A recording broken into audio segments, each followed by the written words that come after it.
सत्यशोधक समाज याच्या नावातच आहे बघा, नावातच काय सत्यशोधक. सत्यशोधक म्हणजे जे सत्याचा शोध घेतात, जे सत्याचा शोध घेतात त्यांना सत्यशोधक.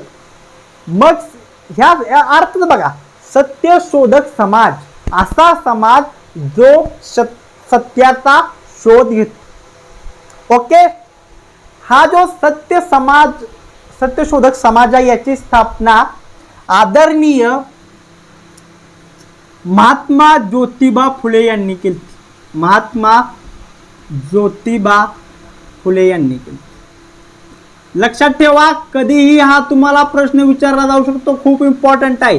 सत्यशोधक समाजाची स्थापना कोणी केली होती? महात्मा ज्योतिबा फुले यांनी या समाजाची स्थापना केली. ओके, ठीक आहे. आता पुढचा प्रश्न तुम्हाला इथं विचारला जाऊ शकतो. एकच मिनिट थांबा जरा, एकच मिनिट थांबा, एक मिनिट जरा तुम्ही थांबा, जरा थांबा, एकच मिनिट थांबा जरा, एक मिनिट.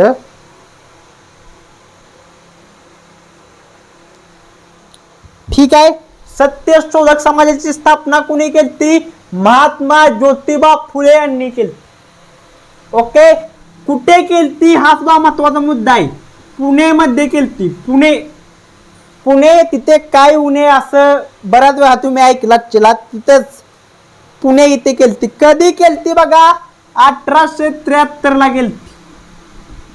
डोक्यात फिट पाहिजे. सत्यशोधक समाज म्हणजे काय? जो सत्याचा शोध घेणारा समाज. त्याची स्थापना कुणी केली? आदरणीय महात्मा ज्योतिबा फुले यांनी केली. कुठे केली? पुण्यामध्ये केली. कोणत्या साली केली? तर 1873 साली केली. 1873 साली केली. हे जो सत्यशोधक समाज आहे हा समाज 60 लोकांनी एकत्र येऊन, किती लोकांनी? 60 लोकांनी. किती लोकांनी? 60 लोकांनी एकत्र येऊन स्थापन केलता. हा सत्यशोधक समाज किती लोकांनी? 60 लोकांनी एकत्र येऊन स्थापन केलता. ही गोष्ट डोक्यात फिट करा. चला बघा, मी परत सांगतो. सत्यशोधक समाजाची स्थापना कोणी केली? महात्मा ज्योतिबा फुले यांनी केली. कधी केली? 1873 ला केली. ओके, कुठे केली? पुण्यात केली. सत्यशोधक समाजाचा, सत्यशोधक या शब्दाचा अर्थ आहे सत्याचा शोध घेणारा समाज, सत्यशोधक समाज. किती लोकांनी एकत्र केली?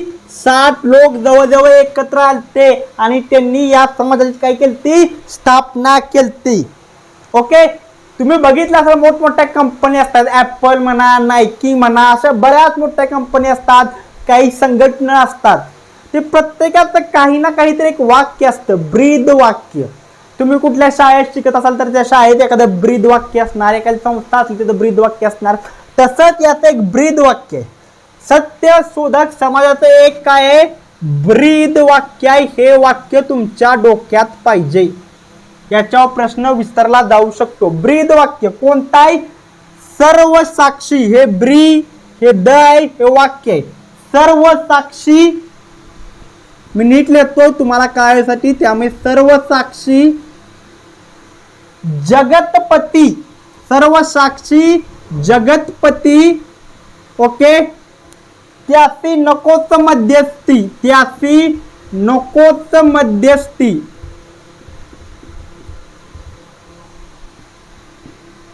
हे वाक्य विचारलं जाऊ शकतं परीक्षेत, लक्ष द्या. ओके, असा प्रश्न येऊ शकतो की सत्यशोधक समाजाचं ब्रीद वाक्य काय?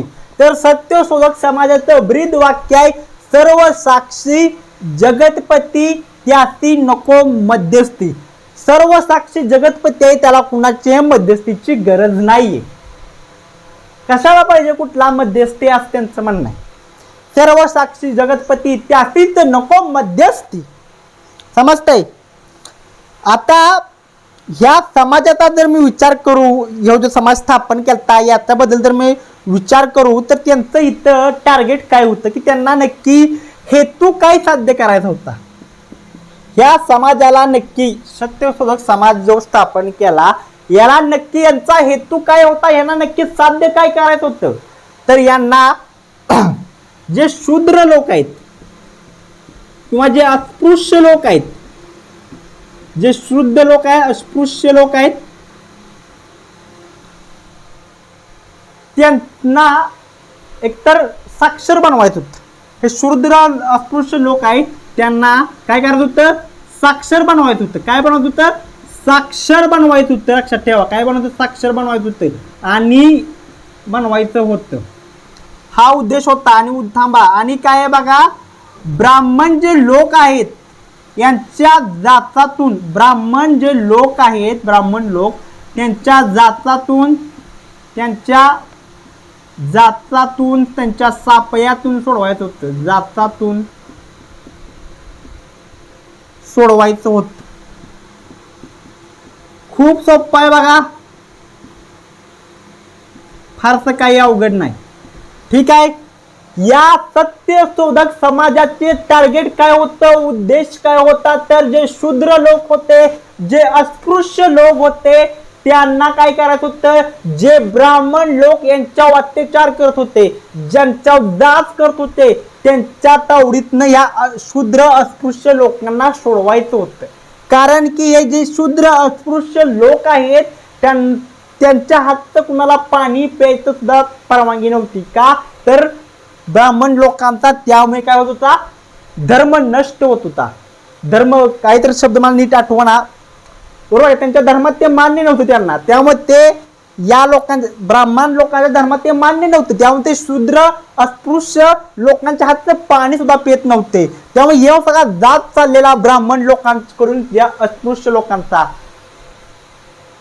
त्यातनच आदरणीय महात्मा ज्योतिबा फुले यांना त्या शूद्र अस्पृश्य लोकांनी साक्षर बनवून ब्राह्मणाच्या जातातून मुक्त करायचं होतं.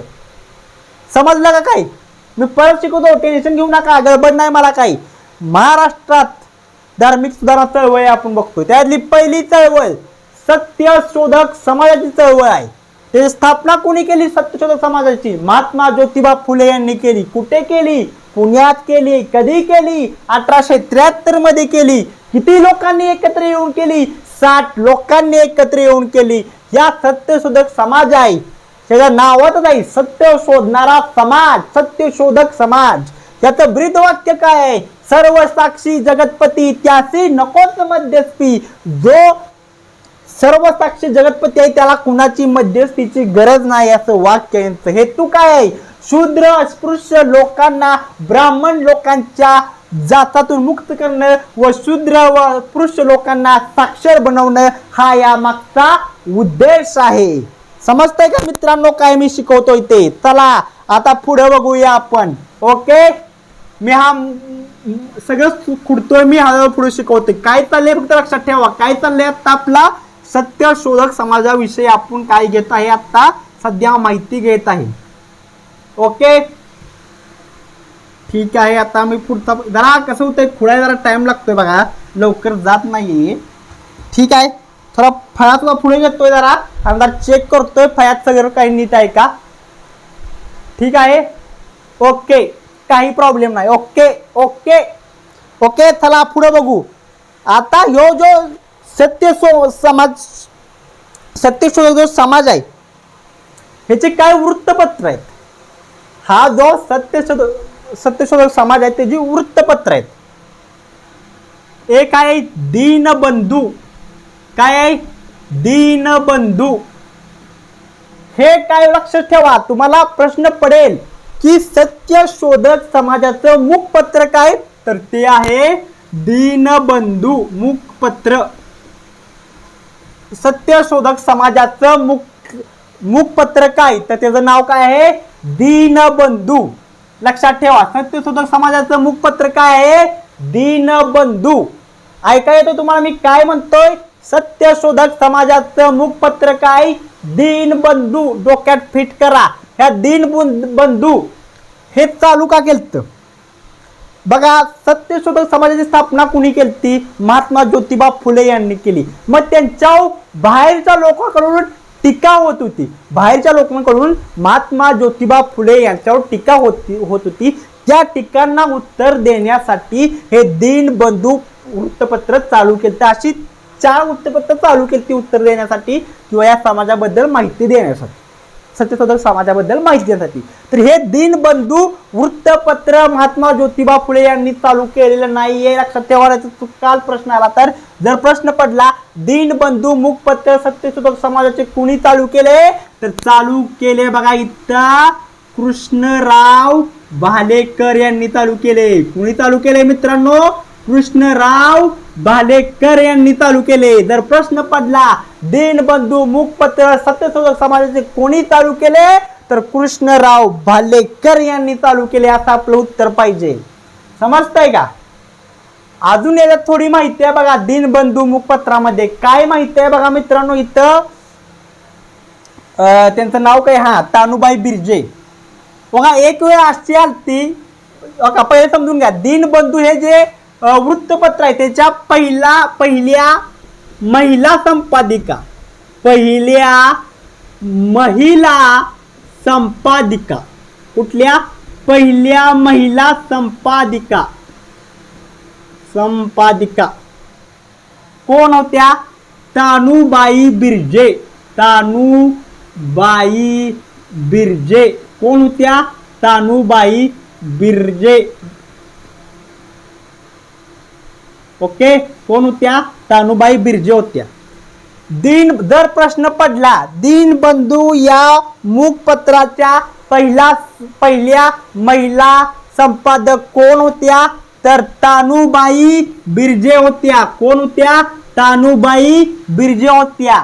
एक वेळ अशी आलती की हे वृत्तपत्र बंद पडणार होतं. प्रत्येक बिझनेस सारखं आहे वृत्तपत्र विकणं सुद्धा. हा, कुठलाही बिझनेस मध्ये काय प्रॉब्लेम आला तर पैसे लागतील. तसंच हे जे दीनबंधू वृत्तपत्र आहे हे चालवताना काही प्रॉब्लेम येऊ लागले, काही अडचणी येऊ लागल्या. त्यावेळी आदरणीय तानुबाई बिर्जे यांनी त्यांचं स्वतःचं दागिनं विकलं आणि दागिनं विकल्यानंतर हे वृत्तपत्र चालू ठेवलं. स्वतःचे दागिने विकून यांनी हे वृत्तपत्र स्वतःचे दागिने विकून हे वृत्तपत्र चालू ठेवलं. हे वृत्तपत्र काय केलं? चालू ठेवलं. ठीक आहे, हे वृत्तपत्र काय केलं? चालू ठेवलं. म्हणजे इतकी वाईट वेळ आली या वृत्तपत्रावर, तरी सुद्धा ते स्वतः दागिनं विकून तानुबाई बिर्जे यांनी हे वृत्तपत्र चालू ठेवलं. ठीक आहे, आता हे झालं एक मुखपत्र. अशी 4 मुखपत्र होती. दुसरं मुखपत्र होतं बडोदा वात्सल. बडोदा वात्सल.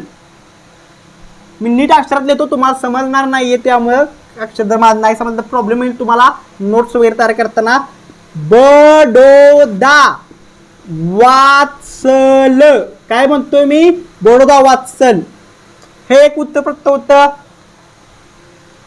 तिसरं वृत्तपत्र हे राघव भूषण होतं. बरोबर बोलतोय का? मी शब्द उच्चारतोय का? तिसरं वृत्तपत्र हे बडोदा वात्सल झालं. राघव भूषण हे होतं. बरोबर आहे.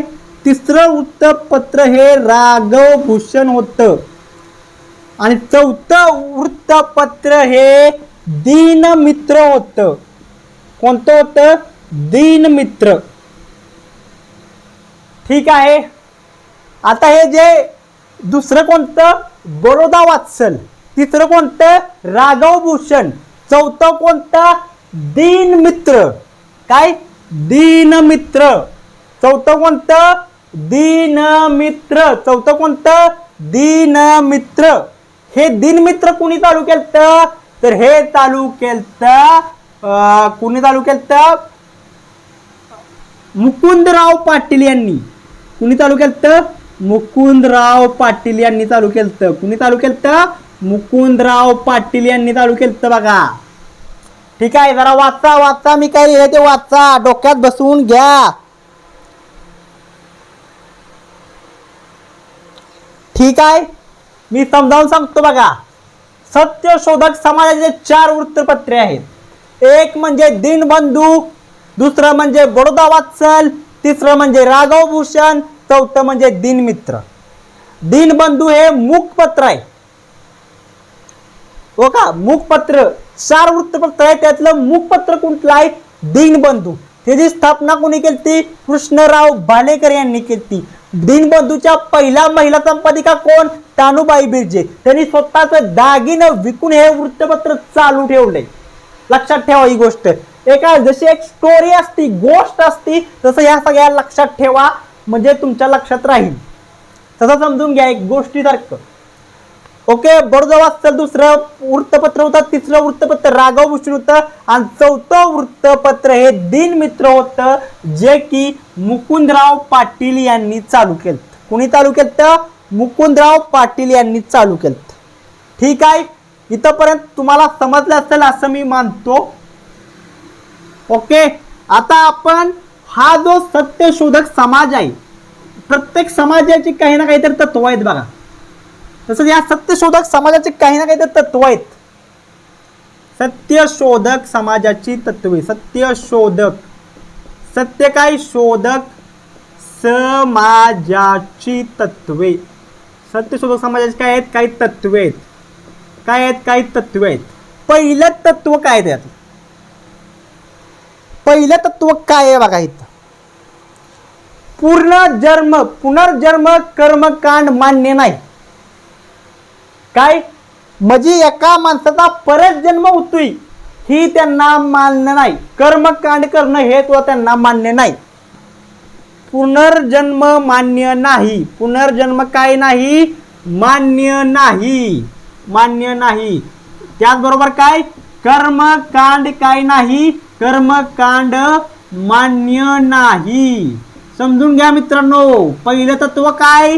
पुनर्जन्म मान्य नाही, कर्मकांड मान्य नाही. पुनर्जन्म म्हणजे एक संकल्पना म्हणा, मी असं काही म्हणणार नाही याला, पण पुनर्जन्म म्हणजे म्हणतात की एका माणसाचा पुन्हा जन्म होत, ह्या पुनर्जन्म मान्य नाही म्हणतायत ही समाज. ओके, ईश्वर भक्तीचा सर्वांना अधिकार आहे. भक्तीचा सर्वांना अधिकार आहे. ईश्वर भक्तीचा काय? सर्वांना अधिकार आहे. ईश्वर म्हणजे काय? देव. त्याची भक्ती करण्याचा प्रत्येक माणसाला रे अधिकार आहे असं म्हणणं आहे त्यांचं. ईश्वर भक्तीचा या जगातील प्रत्येक माणसाला भक्ती करण्याचा अधिकार आहे. का लगा? आणि त्यांचं म्हणणं काय पुढे बघा याच्यामध्ये, ईश्वर जर तुम्हाला प्राप्त करायचा, ईश्वराची जर तुम्हाला भक्ती करायची आहे, तर कुठल्याही मध्यस्थ्याची गरज नाही. म्हणजे ते सरळ सरळ असं म्हणण्याचा त्यांचा उद्देश आहे की दुसरा कोणतरी ब्राह्मण मध्ये येऊन तुम्हाला सांगेल की ईश्वर भक्ती अशी करा, अशी कुठल्याही गोष्टीची गरज नाही असं या समाजाचं म्हणणं आहे. काय म्हणणं आहे? ईश्वर भक्तीसाठी काय? ईश्वर भक्तीसाठी कोणत्याही मध्यस्थ्याची गरज नाही. कोणत्याही मध्यस्थ्याची गरज नाही. मध्यस्थ्याची काय? गरज नाही. बघा यांचे विचार कसे आहेत, लक्षात ठेवा. हे विचार प्रश्न विचारला जातो मित्रांनो, मैत्रिणींनो. यांचं म्हणणं काय आहे? माणूस जन्मानं श्रेष्ठ नाही, त्याच्या गुणानं, त्याच्या कर्तृत्वानं श्रेष्ठ आहे. पहिल्या काळात जो ब्राह्मण समाजात जन्म झाला तो जन्मताच महान झाला. तुम्ही अस्पृश्य आणि शूद्र हे दोन सोडून, अस्पृश्य सोडून जर तुम्ही दुसरा कुठल्याही समाजात जन्म घेतला तर तुम्ही महान आहात असं मानलं जायचं. पण हा समाज म्हणतो कोणीही माणूस कुठल्याही समाजात जन्माला आलाय तो त्याच्या जन्मानं कधी महान होत नाही, तर तो त्याच्या गुणानं महान होतो असं यांचं म्हणणं आहे. काय? कसं मनुष्य हा जातीने श्रेष्ठ नाहीये. मनुष्य काय आहे? जातीने श्रेष्ठ नाहीये.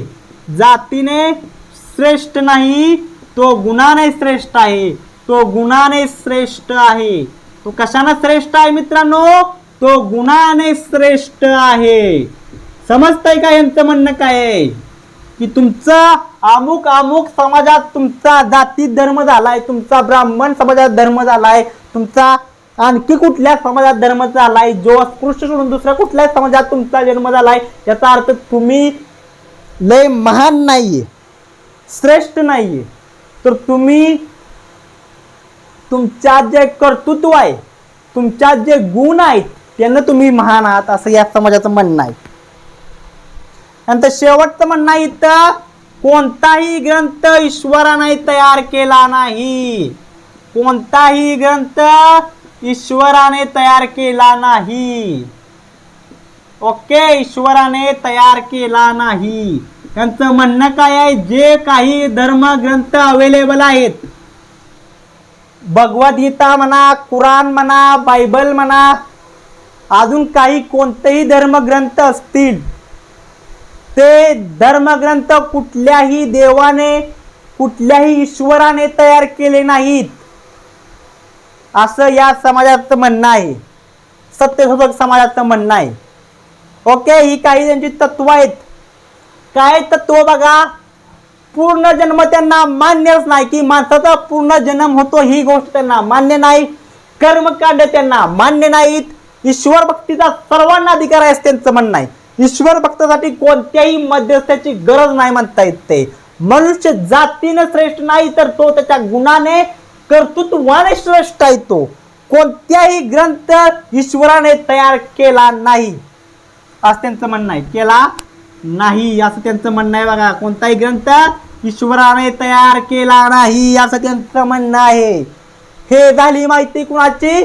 सत्यशोधक समाजाची, ज्याची स्थापना महात्मा ज्योतिबा फुले यांनी पुण्यामध्ये केली 1873 मध्ये. त्याची माहिती आहे. ठीक आहे मित्रांनो, आता आपण पुढचा परमहंस मंडळी याबद्दल मी चर्चा करणार आहे. पण प्रॉब्लेम काय झालाय, फडकं कुठं ठेवलं, इथं ठेवलं वाटतं. सॉरी ते हुडकत होतं पुसायला. ओके, तर आता आपण चर्चा करणार आहे परहंस मंडळी. परमहंस मंडळी हा जो समाज होता, किंवा हे जे मंडळ होतं, लक्षात ठेवा, ह्या सगळ्या चळवळी आहेत बरं का, धार्मिक चळवळी आहेत. तुम्हाला समजत, ह्या सगळ्या धार्मिक चळवळी आहेत. ह्या जो परमहंस काय, परमहंस मंडळी, परमहंस जो मंडळी आहे, हे पूर्णपणे गुप्त पद्धतीने काम करत होत. पूर्णपणे गुप्त, सिक्रेट एजन्सी म्हणा, असं म्हणलं तरी चालतंय. परमहंस मंडळी हे पूर्णपणे गुप्त पद्धतीने कार्य करत होतं. कोणत्या पद्धतीने? गुप्त पद्धतीने. याची स्थापना मुंबईमध्ये झाली. बरोबर आहे का बहुतेक मला? हा, बरोबर आहे. याची स्थापना 1849 मध्ये मुंबईमध्ये झाली. याची स्थापना 1849 ला मुंबईत झाली. कुणी केली? दादोबा पांडुरंग, काय त्यांचं नाव बघू दे, दादोबा पांडुरंग तरखडकर. स्थापना कुणी केली? दादोबा पांडुरंग तरखडकर. कुणी? दादोबा पांडुरंग तरखडकर. दादोबा पांडुरंग तरखडकर. कुणी केली? दादोबा पांडुरंग तरखडकर. लक्षात ठेवा, परमहंस मंडळी एक गुप्त संघटना होती. त्याची स्थापना 1849 मध्ये मुंबई या ठिकाणी झाली. कुणी केली? दादोबा पांडुरंग तरखडकर यांनी केली. हो का, हे जे दादोबा पांडुरंग तरखडकर आहेत, हे ग्रंथ लिहित होते, पुस्तक लिहित होते, पण त्यांच्या टोपण नावाने. त्यांचं टोपण नाव काय होतं? जगतवासी आर्य. जगतवासी आर्य, काय त्यांचं नाव होतं? जगतवासी आर्य. दादोबा पांडुरंग तरखडकर हे त्यांचे ग्रंथ लिहित होते. कोणत्या नावाने? जगतवासी आर्य. हे टोपण नाव आहे. कसलं नाव आहे? टोपण नाव. या नावाने ते ग्रंथ लिहित होते. टोपण नावाने ते काय लिहित होते? ते टोपण नावाने काय लिहित होते? ते ग्रंथ लिहित होते टोपण नावाने. समजतंय का? ओके, ठीक आहे, ठीक आहे. पण ते त्यांच्या टोपण नावाने का ग्रंथ लिहित होते हा प्रश्न इथे उद्भवतो या. तर विषय काय होता, या जो परमहंस मंडळी आहे ह्याच्यात एंट्री द्यायच्या आधी एक शपथ घ्यायला लागायची. आणि जगतवासी आर्य या टोपण नावाने ते ग्रंथ का लिहित होते. हे परमहंस मंडळ कसली होती, गुप्त होती, गुप्त पद्धतीने चालायची. मग हे गुप्त का होतं, याच्यात जे सदस्य होते त्यांची पण यादी गुप्त होती. त्या सदस्यांची यादी तो गुप्त ठेवण्यात आली आणि ती यादी ज्या दिवशी हरवली 1860 ला त्यावेळी हे परमहंस मंडळीचे बरखास्त करण्यात आली. पण हे गुप्त का ठेवायचे किंवा दादोबा पांडुरंग तरखडकर यांनी टोपण नावानेच का ते ग्रंथ लिहित होते, त्यांच्या ओरिजिनल नावाने का ग्रंथ नव्हते, कारण की इथे एक शपथ घ्यायला लागायची. या मंडळीत येण्याच्या आधी हे जो ग्रुप आहे परमहंस मंडळी याच्यात येण्याच्या आधी अस्पृश्य जे लोक आहेत किंवा जे मुस्लिम लोक आहेत त्यांच्या हातून पाणी आणि जेवण करावे लागत होते. पाणी पियावे व जेवण खावे लागत होते.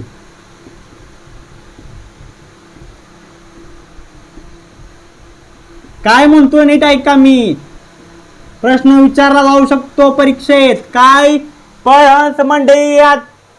परमहंस मंडळीमध्ये प्रवेश करण्याच्या आधी कोणती शपथ घ्यावी लागत होती, तर ती शपथ होती अस्पृश्य लोक, मुस्लिम लोक यांच्या हातून पाणी प्यावे लागत होते, जेवण खावे लागत होते. यांच्या हातून पाणी पियावे लागत होते, यांच्या हातून जेवण खावावे लागत होते. त्यामुळे जे हे दादोबा पांडुरंग तरखडकर आहे यांना भीती होती की आपला समाज आपल्याला वाईट टाकेल जर आपण अस्पृश्य लोक किंवा मुस्लिम लोक यांच्या हातून पाणी पिलो किंवा जेवलो तर त्यांचा दादोबा पांडुरंगाचा समाज त्यांना वाईट टाकण्याची त्यांना भीती होती. त्यामुळे ते त्यांचे ग्रंथ जगतवासी आर्य या टोपण नावाने लिहित होते. ओके, आता मी इथं पुढचा मुद्दा तुम्हाला इथं सांगणार आहे. काय आहे बघा, हो का, यात भाऊ महाजन सुद्धा होते. या भाऊ महाजन हे पण लक्षात ठेवा, विचारलं जाऊ शकतं. भाऊ महाजन जे होते ते सुद्धा या परमहंस मंडळीमध्ये होते. ओके, ही दोन नाव लक्षात ठेवा, ही एक आणि हे एक. ह्याची स्थापना यांनी केली. स्थापना कोणी केली, दादोबा पांडुरंग तरखडकर यांनी केली. बरोबर आहे का. आता समजा एखादा ग्रुप आहे आणि त्या ग्रुप ज्यानं स्थापन केलाय तो सभेला हजर राहत नाही, किती विचित्र वाटतंय ना. पण हितच आहे, हेच खरं आहे. हा जो गुप्त पद्धतीने हे सगळं परमहंस मंडळी काम करत होते त्यामुळे याचे संस्थापक दादोबा पांडुरंग तरखडकर कधीही उपस्थित राहत नव्हते यांच्या सभेला. तसेच भाऊ महाजन सुद्धा उपस्थित राहत नव्हते. सभांना राहत नव्हते. समजतंय का मी काय म्हणतोय. भाऊ महाजन झाले किंवा दादोबा पांडुरंग तरखडकर झाले, हे परमहंस मंडळीच्या सभांना कधीही उपस्थित राहत नव्हते.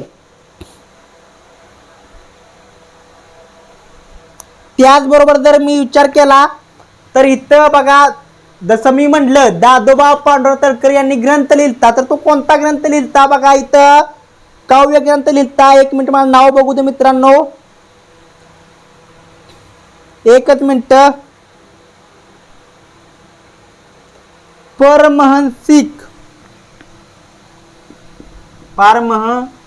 काय ग्रंथाचं नाव बघू दे मला, एकच मिनिट थांबा.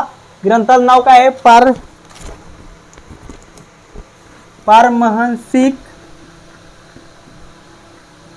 पारमहंसिक शब्द अवघड आहेत.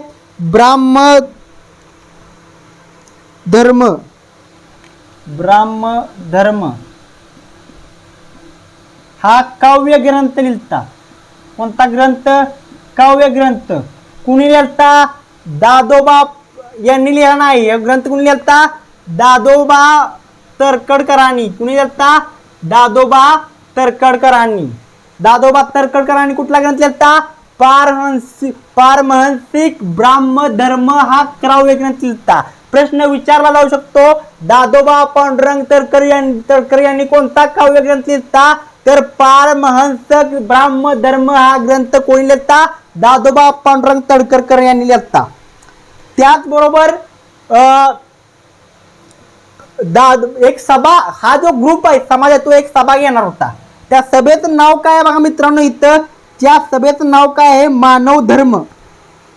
ओके, कुठली सभा आहे? मानव धर्म सभा. एकच मिनिट थांबा जरा. मानव धर्म एक सभा घेणार होता हा समाज. कुठली? मानव धर्म सभा घेणार होता. मानव धर्म, याचा अर्थ बघा मानव धर्माचा काय आहे? ह्या जगात फक्त एकच धर्म आहे. कुठला? माणूस, मनुष्य हा धर्म आहे, बाकी कुठलाही धर्म नाही, असं त्यांचं म्हणणं होतं. त्यामुळे त्यांनी सभेचं नाव ठेवलेलं मानव धर्म सभा. आणि या सभेत येणाऱ्या लोकांसाठी दादोबा पांडुरंग तडकर यांनी अजून एक ग्रंथ लिहिला, धर्मविवेचन. धर्मविवेचन. कोणता ग्रंथ लिहिला? धर्मविवेचन हा ग्रंथ लिहिलता. कोणता ग्रंथ लिहिलता? धर्मविवेचन. समजतंय का? ओके, मी तुम्हाला मित्रांनो समजावून सांगतो, काही टेन्शन घेऊ नका. बघा आता तिथे शेवटचा एक मुद्दा राहिला. हो का, इथं मी लिहितो मुद्दा. परहंस मंडळी हे पूर्णपणे गुप्तपणे काम करत होती, त्यामुळे ह्यांची एक यादी होती आणि ती यादी काय झाली? घाळ झाली, गायब झाली. त्यावेळी 1860 ला, किती? 1860 ला परमहंस मंडळी बरखास्त करण्यात आली. परमहंस मंडळी बंद करण्यात आली. बंद करण्यात आली, सोप्या भाषेत बंद करण्यात आली. काय आली? बंद करण्यात आली. का बंद करण्यात आली? तर ह्या मंडळीची एक यादी होती की या परमहंस मंडळीमध्ये जे काही सदस्य होते त्यांची नावं गुप्त ठेवण्यात आली आणि ती कुठं होती? त्या एका यादीत होती. ती यादी 1860 ला घाळ झाली. त्यामुळे परहंस मंडळीची 1860 ला बंद करण्यात आली. बघा मित्रांनो, मी तुम्हाला इथं पूर्णपणे आता समजावून सांगतोय कशा पद्धतीने ते बघा. परहंस मंडळी एक गुप्त संघटना होती, पूर्णपणे गुप्तपणे काम करत होती. ओके, हे समजलं. त्याची स्थापना 1849 ला कुठे झाली? बघा, मुंबईमध्ये झाली. कुणी केली स्थापना? दादोबा पांडुरंग तडकर यांनी केली स्थापना. दादोबा पांडुरंग तडकर त्यांच्या टोपण नावाने ग्रंथ लिहित होते. त्यांचं टोपण नाव काय? जगतवासी आर्य. ओके, त्यांनी कोणते कोणते ग्रंथ लिहिले बघा इथं? दादोबा पांडुरंग तडकर यांनी कोणता कोणता ग्रंथ लिहिला? पारमहंसिक ब्राह्मधर्म हा एक काव्य ग्रंथ लिहिला. दुसरा काय? त्यांनी मानव धर्म सभा एक आयोजित केली, त्यासाठी त्यांनी धर्मविवेचन हा ग्रंथ लिहिला. बरोबर आहे. या समाजात एंट्री देण्यासाठी किंवा ह्या मंडळात जाण्यासाठी एक शपथ घ्यायला लागायची. काय? अस्पृश्य लोक किंवा मुस्लिम लोक यांच्या हाताने पाणी पिवावे लागत होते किंवा जेवावे लागत होते, तेव्हा त्या ग्रुपमध्ये कुठल्याही सदस्याला म्हणजे कुठल्याही माणसाला सदस्य बनवलं जात होतं किंवा प्रवेश दिला जात होता. पण हे असं, मग हेच मेन कारण आहे ज्यामुळे ही यादी पूर्ण गुप्त होती या सदस्यांची. का? तर दादोबा पांडुरंग तडकर यांना भीती होती, जर त्यांच्या समाजात कळालं की ते अस्पृश्य लोकांच्या हातून पाणी पितायत, जेवत आहेत, तर त्यांना समाज, त्यांचा दादोबा पांडुरंग तडकर समाज त्यांना काय टाकेल? वाईट टाकेल, ही त्यांना भीती होती. त्यामुळे ते पूर्णपणे हे गुप्त संघटना होती. कळालं? स्वतः या मंडळींच्या सभेला स्वतः दादोबा पांडुरंग तडकर उपस्थित राहत नव्हते, त्यांनी भले स्थापना केली. त्याचबरोबर भाऊ महाजन सुद्धा स्वतः उपस्थित राहत नव्हते. ओके, आणि ही जी एक सदस्यांची यादी होती परहंस मंडळीच्या, ती यादी 1860 ला घाळ झाली. त्यामुळे 1860 ला हे परहंस मंडळ बरखास्त करण्यात आलं, बंद करण्यात आलं. 1849 चालू झालं आणि 11 वर्षांनी 1860 ला बंद करण्यात आलं. चला आता आपण हे परहंस मंडळी यांची काही तर तत्वे आहेत. जसं मी पहिल्या म्हणलं, प्रत्येक ग्रुपची, प्रत्येक संघटनेची काही ना काहीतरी असतात, काही तत्वे असतात. तर ह्यांची पण काही तत्वे आहेत. तत्वाने माणसाल काही काही माणसं काही काही माणसं तुम्हाला माहीत असेल खूप तत्ववादी असतात. तत्व म्हणजेच त्यांचं आयुष्य, तत्व म्हणजे त्यांचं जीवन असं असतं. तर ह्या प्रत्येक तसंच या संघटनांची तत्वे असतात, ती तत्व जाणून घेऊया. परमहंस मंडळाची तत्वे. परमहंस मंडळाची काय? मंडळाची काय? परमहंस मंडळाची जरा अक्षर सांग. मंडळाची तत्वे. परमहंस मंडळाची काय? तत्वे आहेत. परमहंस मंडळाची काय आहेत? तत्वे आहेत. काय तत्वे आहेत बघा परमहंस मंडळाची? बघा, खरा धर्म. खरा धर्म कसला धर्म? खरा धर्म हा प्रेमावर आधारित आहे. धर्म प्रेमावर व सदाचारावर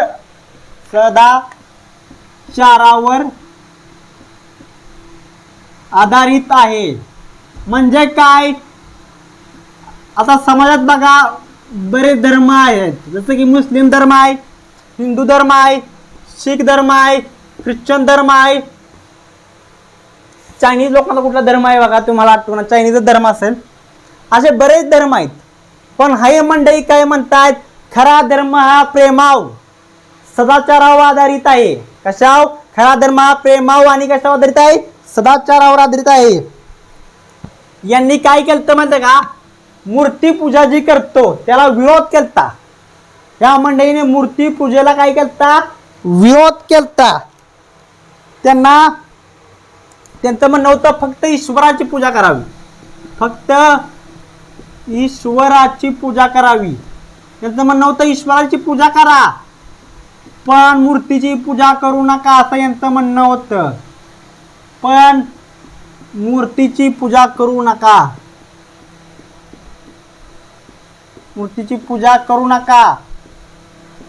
नका असं यांचं तत्व होतं. मूर्ती पूजेला यांनी विरोध केलता, फक्त ते म्हणते ईश्वराची पूजा करा. आणि समाजात बघा खूप सारी जाती असतात. समाजात काय असतात? खूप साऱ्या जाती असतात. आणि यांचा सगळ्यात महत्त्वाचा मुद्दा, यांचा अजेंडा हाच आहे की मानव जात ही एकच जात आहे. मानव जात ही एकच जात आहे. मानव जात काय? ही एकच जात आहे, लक्षात ठेवा.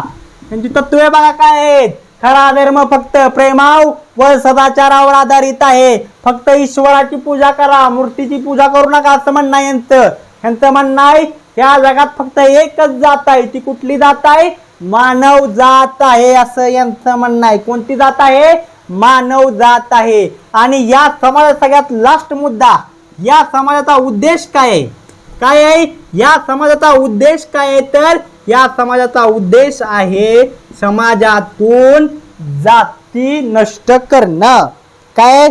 समाजातील जाती भेद नष्ट करणं. जाती नष्ट करणं म्हणण्यापेक्षा जरा चुकीचा शब्द जातोय. समाजातील जातीभेद, समाजातील जातीभेद, जो समाजात जातीभेद आहे, समाजात काय आहे? जातीभेद आहे, तो नष्ट करणं हा उद्देश आहे. समाजातील काय? जातीभेद नष्ट करणं हा या समाजाचा काय आहे? उद्देश आहे. ओके, समजतंय का? जर विचारला प्रश्न परमहंस मंडळ जे होतं त्याचा उद्देश काय होता, तर त्याचा उद्देश फक्त इथं एकच होता. काय होता? समाजातील जातीभेद नष्ट करणं. काय? समाजातील काय करणं? समाजातील जातीभेद नष्ट करणं हा उद्देश होता. ठीक आहे. आता आपण पुढचा बघणार आहे समाज. काय? प्रार्थना समाज. ओके, ठीक आहे. इथपर्यंत तुम्हाला समजलं असेल असं मी मानून चालतोय. पुढचा मुद्दा बघणार आहे इथं आपण प्रार्थना समाज. कुठला समाज? इथं आपण बघणार आहे प्रार्थना समाज. ओका, या प्रार्थना समाजाची स्थापना कोणी केली तर आत्माराम पांडुरंग तर्खडकर. ओके, आत्माराम पांडुरंग तर्खडकर. याची स्थापना 1867 मध्ये झाली. प्रार्थना समाजाची स्थापना 1867 मध्ये मुंबईमध्ये झाली आणि कुणी केलती? आत्माराम पांडुरंग तर्खडकर. आत्माराम पांडुरंग तर्खडकर यांनी स्थापना केली. कुणी केली? आत्माराम पांडुरंग तर्खडकर. लक्षात ठेवा. परमहंस मंडळी त्यांचं नाव काय होतं स्थापन करणारे? दादोबा पांडुरंग तर्खडकर. आणि प्रार्थना समाज स्थापन करणारे कोण? आत्माराम पांडुरंग तर्खडकर. त्या या दोन नावात कन्फ्युज होऊ नका. नाहीतर प्रश्न विचारला तर एक प्रार्थना समाजाचे संस्थापक कोण तर चुकून लिहिला दादोबा पांडुरंग तर्खडकर. त्या कन्फ्युज होऊ नका. प्रार्थना समाजाचे संस्थापक विचारले तर आत्माराम पांडुरंग तर्खडकर. आणि जर तुम्हाला विचारलं परमहंस मंडळीचे संस्थापक कोण? दादोबा पांडुरंग तर्खडकर येईल. समजतंय का? ठीक आहे. हा जो समाज आहे प्रार्थना समाज, हा समाज बघा काय करत होता. लक्षात ठेवा. हा समाज तुकाराम बीज साजरी करायचा. तुकाराम बीज साजरी करत होता. हा प्रार्थना समाज तुकाराम बीज काय करत होता? साजरी करत होता. त्याचबरोबर लक्षात ठेवा हा समाज त्यांची जी सभा होती त्यांच्या सभेमध्ये काय करत होता? संत नामदेव महाराज, संत तुकाराम महाराज यांचे अभंग लावत होते. संत नामदेव महाराज, संत काय? नामदेव महाराज व संत तुकाराम महाराज यांची अभंगे लावत. व संत तुकाराम महाराज, संत कोणते? तुकाराम महाराज यांचे काय लावत होते? अभंग. यांचे अभंग लावत होते. काय लावत होते? यांचे अभंग लावत होते. ओके, ठीक आहे. समजून घ्या. नीट वातावरण काय चाललंय, आपण काय करतोय. ठीक आहे. आता पुढे बघा. पुढे काय आहे इथपर्यंत समजून घ्या. प्रार्थना समाजाची स्थापना कोणी केली? आत्माराम पांडुरंग तर्खडकर यांनी केली. कधी केली? 1867 ला मुंबईमध्ये केली. हा समाज त्यांच्या सभांमध्ये संत नामदेव महाराज, संत तुकाराम महाराज यांचे काय करायचा? अभंग लावायचा. त्याचबरोबर हा समाज तुकाराम बीज सुद्धा साजरी करत होता. हा समाज काय करत होता? तुकाराम बीज सुद्धा काय करत होता? साजरी करत होता. ही गोष्ट डोक्यात फिट ठेवा. आता पुढचं आपण इथं महत्वाचं अजून बघणार आहे बघा या समाजाबद्दल. या आता पहिल्यांदा आपण इथं ह्या समाजात काही काही सदस्य होती त्यांचे 4 सदस्यांची आपण इथं काय करणार आहे? माहिती घेणार आहे. हा जो प्रार्थना समाज होता यात काही तर सदस्य होते त्यांची आपण इथं माहिती घेणार आहे. कोण होते सदस्य? गोपाळ, नाव लक्षात ठेवा ही, गोपाळ कृष्णा गोखले. गोपाळ कृष्णा गोखले हे एक नाव आहे. हे एक सदस्य होते कोणाची? प्रार्थना समाजाचे. दुसरं नाव काय आहे बघा? वीरा शिंदे. काय नाव आहे? वीरा शिंदे. तिसरं नाव काय आहे बघा इथं? पंडिता रमाबाई. काय होतं नाव? पंडिता रमाबाई. चौथं नाव काय आहे? नातिंब जोशी. नाम जोशी. हे बघा प्रार्थना समाजाचे काय होते? सदस्य होते. समजतंय का? प्रार्थना समाजाची स्थापना कोणी केली? आत्माराम पांडुरंग तर्खडकर यांनी केली. आणि या प्रार्थना समाजाचे सदस्य कोण होते? गोपाळ कृष्ण गोखले, वीरा शिंदे, पंडिता रमाबाई, नाम जोशी हे काय होते? सदस्य होते. आता हे जे 4 लोक होते यांनी स्वतः पण काही संघटना चालू केल्या, संस्था चालू केल्या. तर गोपाळ कृष्ण गोखले यांनी बघा भारत सेवक समाजाची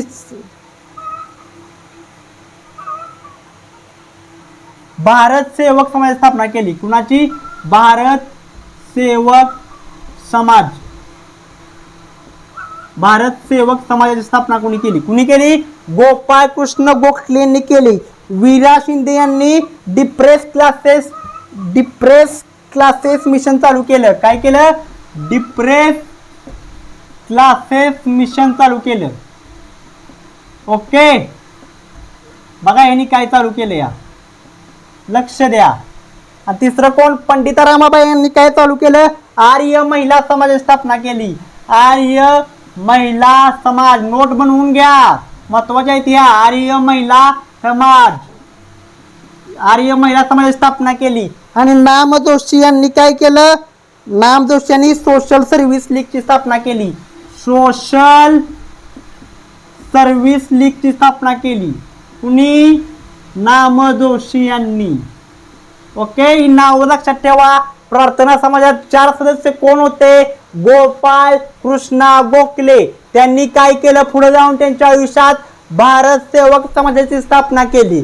विरा शिंदे यांनी काय केलं? पुढे जाऊन डिप्रेस क्लासेस मिशन याची स्थापना केली. पंडिता रमाबाई यांनी आर्य महिला समाजाची स्थापना केली. नाम जोशी यांनी सोशल सर्व्हिस लीग याची स्थापना केली. समजतंय काय चाललंय?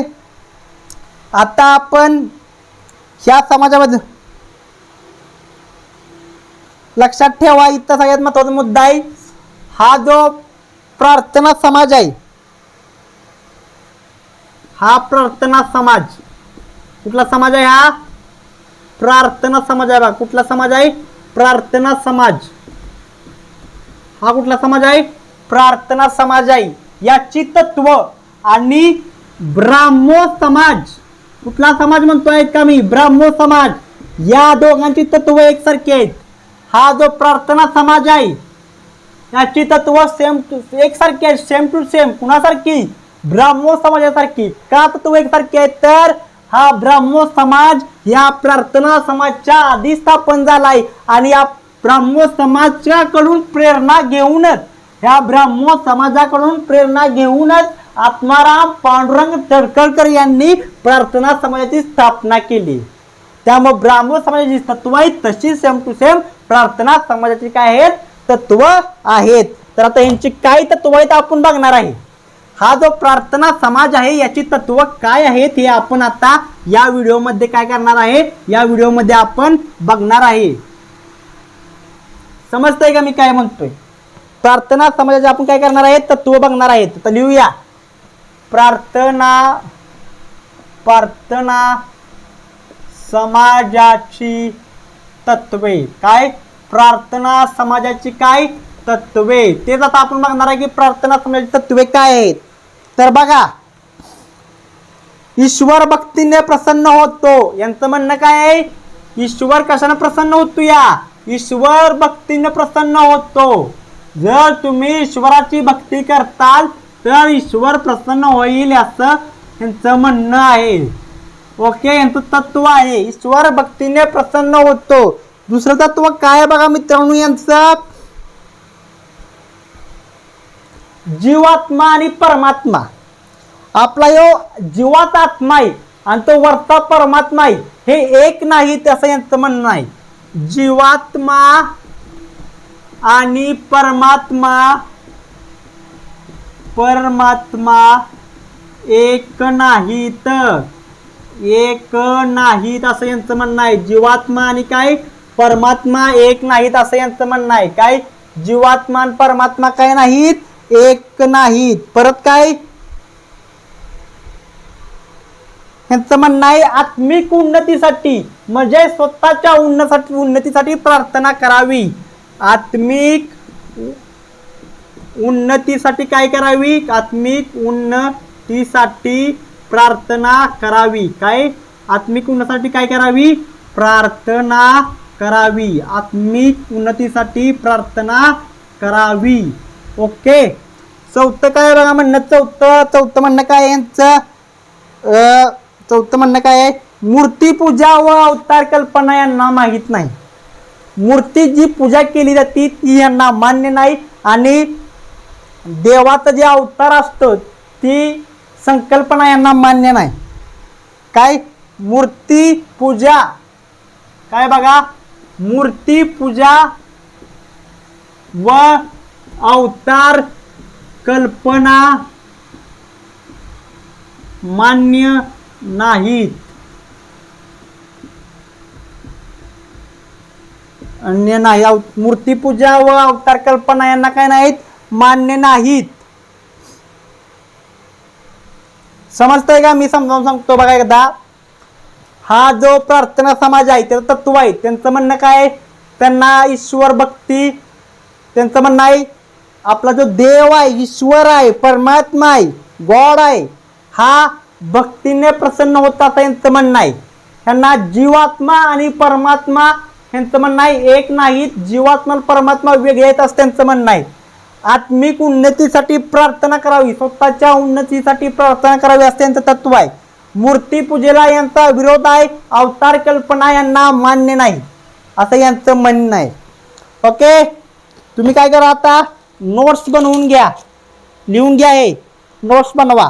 आता आपण बघणार आहे इथं आर्य समाज. आता हा आपला शेवटचा मुद्दा आहे.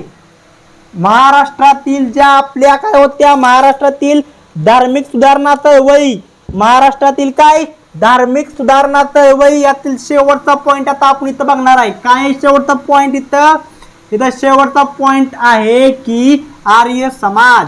या आर्य समाजाची स्थापना 1875 ला झाली. कितीला झाली आर्य समाजाची स्थापना? आर्य समाजाची स्थापना 1875 ला झाली. कुठे झाली? तर मुंबईमध्ये झाली.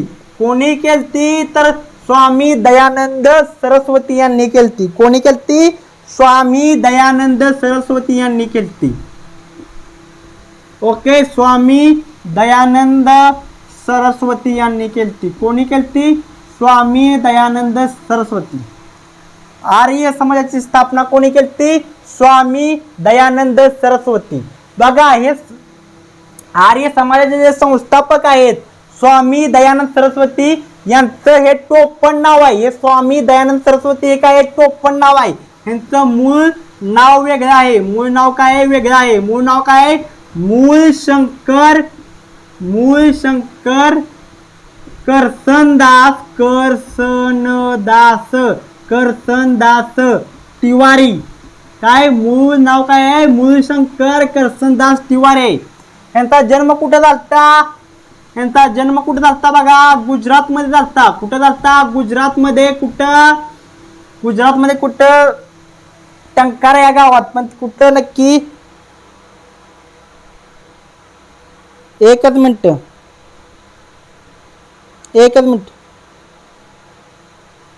मोरवी संस्थान, गुजरात मधलं काय? मोरवी संस्थान मधील टंकारा या गावात झालता. कुठं? मोरवी संस्थान मध्ये कुठल्या? टंकारा गावात झालता. कुठल्या गावात? टंकारा गावात झालता. ओके, लक्षात ठेवा. आर्य समाजाची स्थापना कोणी केली? स्वामी दयानंद सरस्वती. हे त्यांचं टोपण नाव आहे. त्यांचं खरं नाव काय आहे? मूळशंकर करसनदास तिवारी. त्यांचा जन्म कुठे झालता? गुजरात मध्ये झालता. गुजरात मध्ये कुठे? मोरवी संस्थान मध्ये. ते पण कुठल्या गावात? टंकारा गावात. ओके, 1875 मुंबईमध्ये त्यांनी काय केली? आर्य समाजाची काय केली? स्थापना केली. लक्षात ठेवा, या आर्य समाजाचा उद्देश काय होता?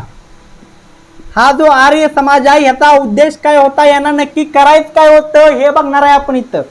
तर ह्यो जो आर्य समाज आहे त्याला काय करायचं होतं की हिंदू धर्म सोडून जे लोक दुसऱ्या धर्मात गेले त्यांना शुद्धीकरण करून मागाणी. हे लाईन लय मोठी होईल त्यामुळे मी लिहित नाही. लक्षात ठेवा, लिहून घ्या नोट मध्ये. आर्य समाजाचा उद्देश काय होता?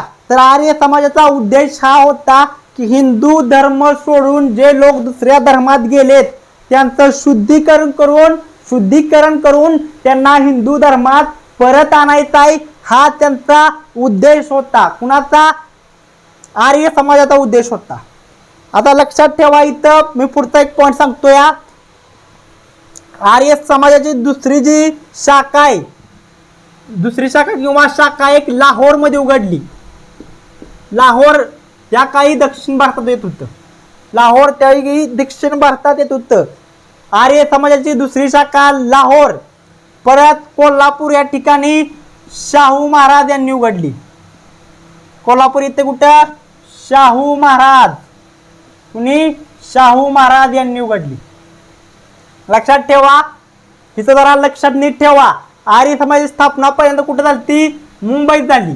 परत कुठे? लाहोर. परत कुठे? कोल्हापूर. पहिल्यांदा मुंबई हे मेन केंद्र होतं कुठलं आर्य समाजाचं. परत मेन संस्था कुठली झाली, लाहोर. परत मेन काय झाली, मेन संस्था, मेन केंद्र काय झालं परत आर्य समाजाचं, लाहोर हे झालं. काय झालं, लाहोर हे झालं. लक्षात ठेवा. पहिल्यांदा मुंबईमध्ये स्थापना झाली, पण त्यांचं परत मुख्य केंद्र हे लाहोर इथं झालं. त्याचबरोबर हे जे आर्य स्वामी दयानंद सरस्वती आहेत ते पुण्यात गेलते, पण पुण्यात त्यांना काय झाला, कडकडून विरोध झाला. पुण्यात काय झाला, त्यांना कडकडून काय झाला, विरोध झाला. आणि त्यावेळी महात्मा ज्योतिबा फुले यांनी आर्य समाज संस्थापक स्वामी दयानंद सरस्वती यांना काय दिलतं, प्रोटेक्शन दिलतं. जेव्हा आर्य समाजाचे अध्यक्ष किंवा संस्थापक म्हणा, अध्यक्ष म्हणा, संस्थापक स्वामी दयानंद सरस्वती हे जे पुण्यात गेलते त्यावेळी त्यांना कडकडून विरोध झाला आणि त्यांना प्रोटेक्शन महात्मा ज्योतिबा फुले यांनी दिलं. कारण महात्मा ज्योतिबा फुले यांचा जो सत्यशोधक समाज आहे त्याची तत्वे आणि आर्य समाजाची काही तत्वे काय होती, एकसारखी होती. त्यामुळे इथं लक्षात ठेवा, लाहोर नंतर मेन केंद्र झालं या कुणाचं, आर्य समाजाचं. पण नंतर कोल्हापूरमध्ये शाहू महाराजांनी आर्य समाजाची स्थापना, आर्य समाजाच्या संस्थेची काय केली, स्थापना केली. ठीक आहे, इथपर्यंत तुम्हाला समजलं असेल असं मी मानतो. हा बघा आता यांची तत्वे. थांबा, इथं अजून एक पॉइंट राहिलाय. मुंबईची शाखा होती ना, त्याचं मेन जे होते अध्यक्ष लोकहितवादी होते. मुंबई शाखा कुणाची, आर्य समाज मुंबई शाखा, त्याचं मेन कोण होता अध्यक्ष, लोकहितवादी हे अध्यक्ष होते. कोण होते, लोकहितवादी अध्यक्ष होते. कोण अध्यक्ष होते, लोकहितवादी हे अध्यक्ष होते. लक्षात ठेवा पॉइंट. चला आम्ही आता आर्य समाज तत्वे शिकवणार आहे. इथं मुंबई शाखेचे अध्यक्ष कोण, लोकहितवादी हे अध्यक्ष होते. कोण होते, लोकहितवादी हे अध्यक्ष होते. आता आर्य समाजाचे आपण तत्वे बघूया. आर्य समाजाचे काय बघूया आपण, आर्य समाजाचे आपण काय बघणार आहे इथं मित्रांनो, आर्य समाजाचे आपण काय बघणार आहे, तत्वे बघणार आहे. काय बघणार आहे, आर्य समाजाची तत्वे बघणार आहे. बघा यांची तत्व काय आहेत, अस्पृश्यता, कर्मकांड मान्य नाही. अस्पृश्यता मान्य यांना मान्य नाही. अस्पृश्यता, कर्मकांड यांना मान्य नाही. ओके, यांच्या तत्वात होतं की अस्पृश्यता, कर्मकांड काय नाही यांना मान्य नाही. ओके, यांचं दुसरं तत्व काय बघा, आर्य समाजाचं दुसरं तत्व. यांचं दुसरं तत्व आहे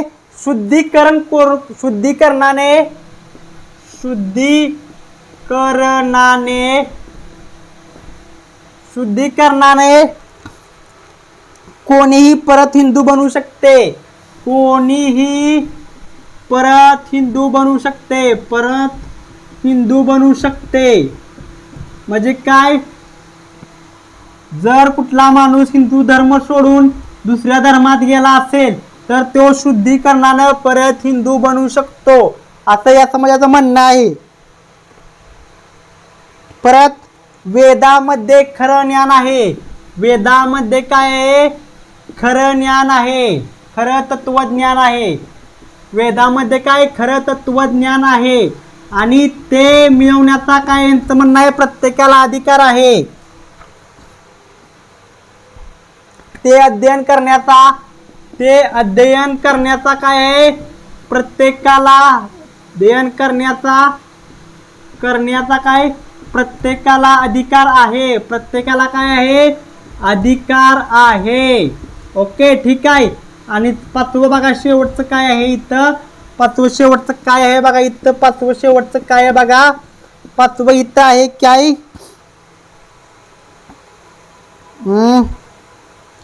चातुवर्ण. चातुवर्ण हा जन्मत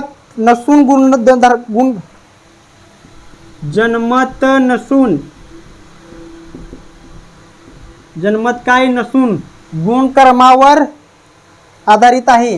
गुणकर्मावर काय आहे, गुणकर्मावर काय आहे, आधारित आहे. गुणकर्मावर काय आहे, आधारित आहे. गुणकर्मावर काय आहे? आधारित आहे.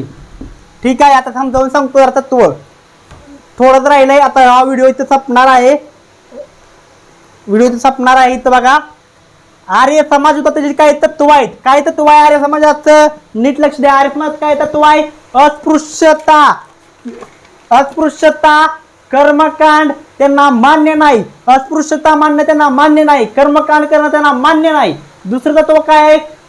जर एखादा हिंदू दुसऱ्या धर्मात गेला असेल तर त्या हिंदूचं शुद्धीकरण करून तो परत हिंदू बनू शकतो, असं त्यांचं म्हणणं आहे. तिसरं काय आहे? वेदामध्येच खरं तत्वज्ञान आहे.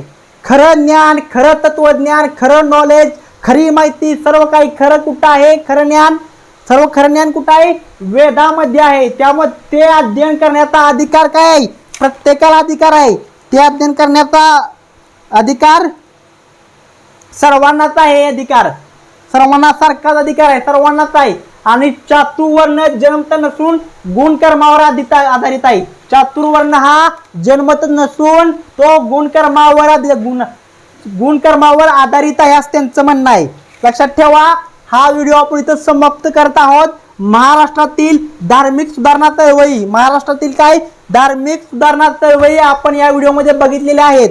यामधले प्रश्न सरळ सेवा आहे, तलाठी भरती म्हणा, MPSC म्हणा, राज्यसेवा म्हणा, या परीक्षेत विचारले जाऊ शकतात. त्यामुळे तुम्ही हे डिटेलमध्ये एखाद्या गोष्टीसारखे समजून लक्षात ठेवा आणि मी ज्या पद्धतीने लिहिलंय त्याप्रमाणे तुम्ही नोट्सही बनवू शकता. त्यामुळे पोरांनो, तलाठी भरती यायला लागले. तलाठी भरतीची कधीही तारीख येऊ शकते, कारण जागा खूप रिकाम्या आहेत. त्यामुळे तुम्ही तलाठी भरतीसाठी लवकरात लवकर अभ्यास करायला सुरुवात करा.